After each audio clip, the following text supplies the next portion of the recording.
नमस्कार। गलत को गलत कहना तो समझ में आता है, परंतु आजकल सही को गलत साबित करने की होड़ मची है। आप इन पुष्पों को देख रहे हैं? इन पुष्पों को ध्यान से देखिए और वीडियो को अंत तक देखिए, तभी पूरी बात आपको समझ में आएगी। आप यहाँ एक हिबिस्कस या गुड़हल के फूल को देख रहे हैं तथा एक बैगन या ब्रिंजल के पुष्प को आप देख रहे हैं। आपने बहुत सारे जीवों के नर और मादा भाग को देखा है, परंतु क्या आप किसी पौधे के मादा भाग को देखा है? जिन्होंने देखा है वे जरा उसे स्मरण करें, और जिन्होंने नहीं देखा है उनकी जानकारी के लिए हम बता दें कि हर पौधे के भी नर और मादा भाग होते हैं जो इनके पुष्पों में स्थित होते हैं।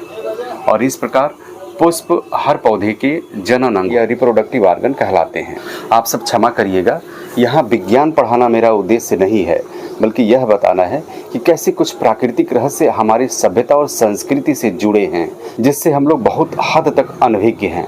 और इसी का परिणाम है द केरला स्टोरी जैसी घटनाएं। आपको जानकर ये बहुत ही आश्चर्य होगा कि लगभग सभी पुष्प अपने मादा भाग या फीमेल पार्ट को बहुत ही सुरक्षित स्थान पर रखते हैं, और प्रकृति द्वारा बनाए गए इस सुरक्षा व्यवस्था को देखकर आपके होश उड़ जाएंगे, क्योंकि इस प्राकृतिक व्यवस्था के अनुसार कोई भी पुष्प समय से पहले अपने मादा भाग को बाहर प्रकट नहीं कर सकता है। इसलिए पुष्प के मादा भाग को देखने के लिए हमें पुष्प के इन बाहरी उपांगों को हटाना होगा। तो ये देखिए, मैंने पुष्प के मादा भाग को देखने के लिए गुड़हल का पुष्प लिया है, क्योंकि यह बड़ा फूल होता है, इसलिए इसके मादा भाग को आसानी से देखा जा सकता है। अब मादा भाग को देखने के लिए सबसे पहले मैंने पुष्प के इस हरे रंग के वाहिदल या कैलिक्स को हटा दिया, और इसके बाद पुष्प के लाल रंग के इस दलपुंज या करोला को भी हटा दिया। अब यह बचा हुआ भाग पुष्प का नर भाग या एंड्रोसियम है। अब इस नर भाग को बीच से फाड़कर हटाने के बाद ही हमें मादा भाग के दर्शन होंगे। तो ये देखिए, मैंने इसको भी हटा दिया। अब आपके सामने जो रचना दिखाई दे रहा है वह है पुष्प का मादा भाग या गाइनोसियम।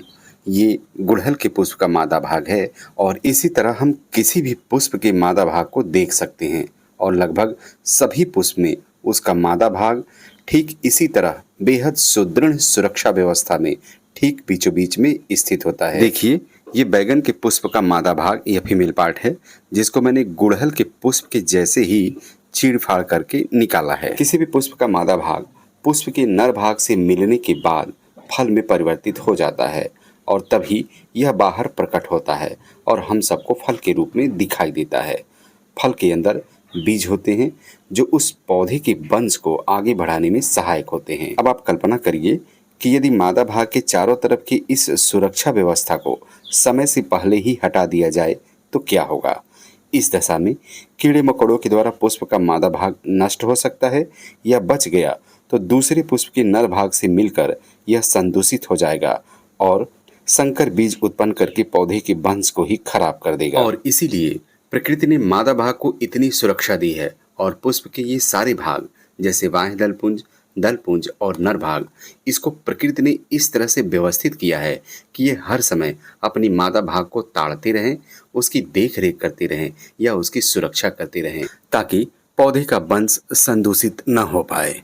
मित्रों, यदि आप प्रकृति को थोड़ा गहराई से समझेंगे तो पाएंगे कि प्रकृति की हर व्यवस्था मादा भाग या स्त्री की सुरक्षा की ही बात करती है। मित्रों, क्या पुष्प का यह उदाहरण काफी नहीं है ये बताने के लिए कि हमको अपने घर की बच्चियों को कैसे रखना चाहिए? आप बच्चियों को ऊंची से ऊंची शिक्षा दीजिए, खुशियां दीजिए, स्वतंत्रता दीजिए, लेकिन उचित सुरक्षा और समुचित संस्कार के साथ। क्योंकि जब कभी भी आधुनिकता और दिखावा के चक्कर में बच्चियों की सुरक्षा और संस्कार में कमी हुई है, उसका बेहद ही खतरनाक परिणाम आपसे और हमसे छुपा नहीं है। या तो हमारी बच्चियां आदमखोर शैतानों के हाथ लगकर नष्ट हो जाती हैं, या हमारी वंश को संदूषित करके वर्ण संकर पैदा करती हैं, जैसा कि फिल्म द केरला स्टोरी में दिखाया गया है। मित्रों, यही बात समुद्र ने भगवान श्री राम से अपनी सुरक्षा के लिए प्रार्थना करते समय कही थी कि हे प्रभु, ढोल गंवार शूद्र पशु और नारी जैसे ये हर समय सुरक्षा और संरक्षण के अधिकारी हैं, वैसे मैं भी आपसी सुरक्षा का अधिकारी हूँ। आप मुझे क्षमा करिए, क्योंकि आप मेरे स्वामी और मैं आपका सेवक हूँ, और मेरी जड़ प्रकृति के लिए आपको इतना कठोर दंड देना उचित नहीं